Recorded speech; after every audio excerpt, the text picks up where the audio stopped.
ओ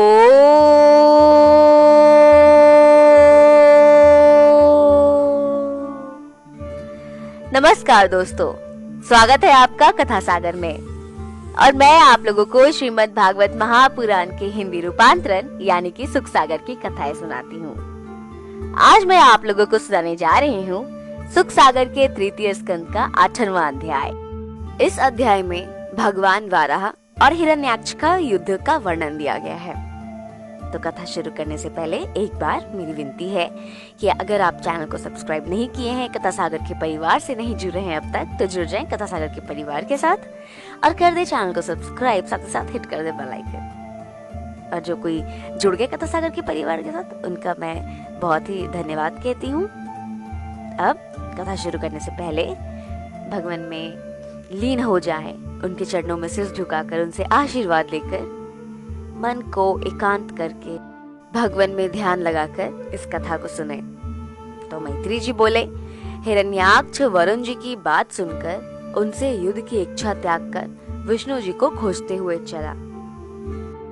अगर आप पहले की कथा को सुन रखे हैं तो आपको ये बातें बहुत अच्छे से समझ में आ रही होंगी, लेकिन अगर आप पहले की कथा को नहीं सुन रखे हैं तो आपको समझ में नहीं आएगा कि हाँ, हिरण्याक्ष जो था वो कैसे वरुण जी की बात सुनकर उसमें जो थी युद्ध करने की इच्छा आ गई, विष्णु जी से युद्ध करने की इच्छा आ गई। तो ये सारी बातें जानने के लिए आपको पहले की कथा को सुनना होगा। तो अब कथा को आगे बढ़ाते हैं। तो मैत्री जी विदुर जी से बोल रहे हैं कि जब वरुण जी हिरण्याक्ष को बातें बतलाते हैं, विष्णु जी के बारे में कहते हैं, तो हिरण्याक्ष जो था वो वरुण जी की बात सुनकर उसमें युद्ध की इच्छा जो थी वो खत्म हो गई, वो छोड़ दिया युद्ध की इच्छा और वो विष्णु जी को खोजते हुए निकल पड़ा, चल दिया वहां से। तो उसने आकाश मार्ग से नारद जी को जाते देखकर उनसे पूछा कि बताओ विष्णु जी कहाँ हैं? तब नारद जी ने उनसे कहा, वे अभी इसी मार्ग से पाताल की ओर गए हैं। तब तो यह सुनकर हिरण्याक्ष जो था वो पाताल की ओर दौड़ा और देखा कि विष्णु जी वाराह रूप धरकर पृथ्वी को उठा रहे हैं। ये देखकर हिरण्याक्ष को बहुत जोरों की हंसी आ गई। वो बहुत जोर जोर से हंसने लगा और कहने लगा कि हे सुकर रूपधारी देवता धम, तू यह क्या कर रहा है? मेरे देखते हुए क्या तू पृथ्वी को यहाँ से उठा ले जाएगा? आ, मुझसे पहले युद्ध कर। तो ऐसे ललकारता है हिरण्याक्ष विष्णु जी को। वराह रूपधारी विष्णु जी ने पहले तो उसकी बात पर कोई ध्यान नहीं देकर पृथ्वी को अपने दाढ़ पर रखकर जल के भीतर से ऊपर उठा चलने लगे। जब विष्णु जी पृथ्वी को लेकर चलने लगे तो यह देखकर अनेकों दुर्वाचे ऐसा कहता हुआ हिरण्याक्ष जो था उनके पीछे दौड़ा। विष्णु जी ने इस पर जल में ही पृथ्वी रख दी और घूमकर हिरण्याक्ष की ओर देखा और कहा, तेरे जैसों के कटु वचनों को वीर नहीं सह सकते।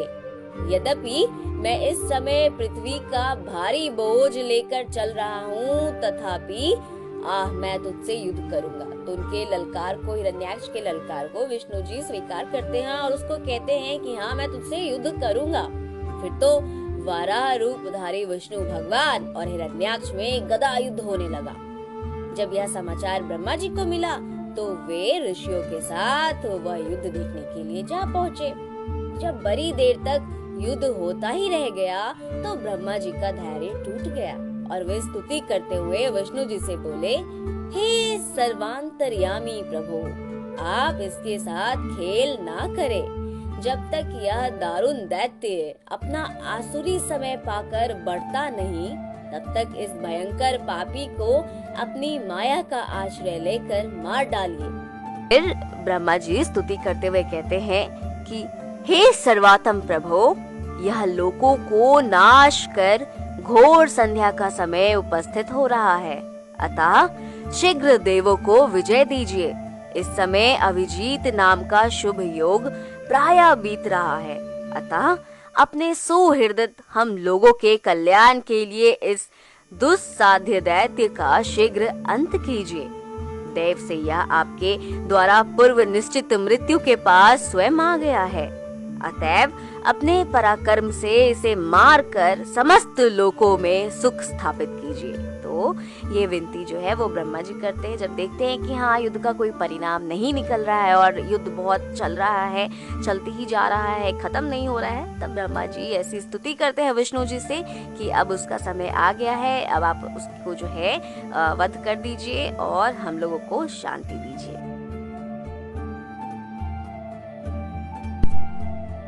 हम जानेंगे कि कैसे हिरण्याक्ष का वध होता है। तो अब मैं लेती हूँ आप लोगों से विदा जल्द मिलूंगी 19वें अध्याय के साथ, जिसमें हम हिरण्याक्ष का वध देखेंगे कि कैसे होता है।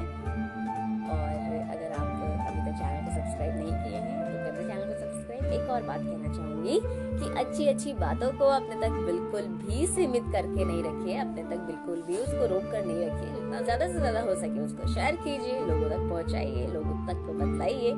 और बस शेयर का ऑप्शन आपको नीचे ही मिल जाएगा। अपना ख्याल रखिए, अच्छे से रहिए, खुश रहिए, खुशियाँ बांटिए, मिलजुल कर रहिए, स्वस्थ रहिए, मस्त रहिए, हंसते रहिए और भगवान की बातों को सुनते रहिए, भगवान की बातें करते रहिए, भगवान में मन लगाए रखिए। भगवान आप सबकी मनोकामना को पूर्ण करें। ओम शांति।